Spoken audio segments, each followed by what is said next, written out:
বন্ধুরা, আপনারা কমেন্টস করেছেন। হ্যাঁ, আপনারা কমেন্টস করতে দেরি করলেও আমি কিন্তু উত্তর নিতে দেরি করি না। আমরা কিন্তু উত্তর নিয়ে নিয়েছি এবং আমাদের যে পুরস্কার পাবে সেটাও কিন্তু সিলেক্ট করেছি।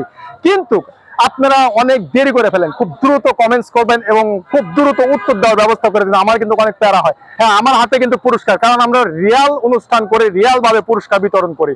সো আমরা কিন্তু ফ্যাক করি না কোনো কিছু।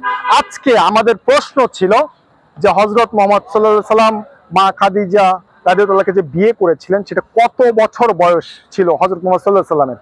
এক ভাই উত্তর দিতে দ্বিধাদ্বন্দ্ব প্রকাশ করেছেন, মানে উনি জানেন কি জানেন না আমি শিওর জানি না, কিন্তু উনি উত্তরটা দিতে পারেননি।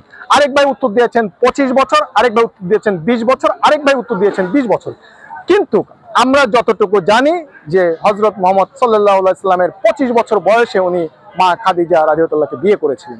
সো আজকের পুরস্কার পাচ্ছেন আমাদের এই ভাইটা। আমরা ভাইটাকে পুরস্কার দিচ্ছি।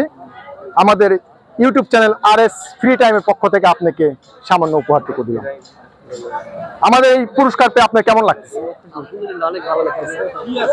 এবং আমার দর্শকদের উপলক্ষে আপনি যদি কিছু বলেন।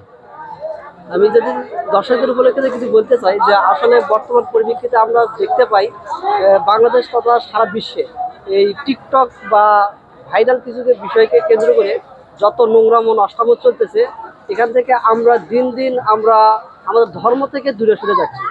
তো এইরকম যারা কন্টেন্ট ক্রিয়েটর যারা আছে, যারা ইসলামের পর্যায়ে ইসলামিক দৃষ্টিকোণে ইসলামকে জানার জন্য যে কন্টেন্টগুলো তৈরি করে, তাদেরকে আমরা সাধুবাদ জানাই, যার মাধ্যমে আমরা আগামীতে আমরা ধর্মকে কেন্দ্র করে চলতে পারবো এবং আমরা যাতে ধর্মমুখী হই সেই দিকে লক্ষ্য করে আমরা আরো উৎসাহ দেবো, যাতে এরকম কন্টেন্টগুলো তৈরি করা হয়।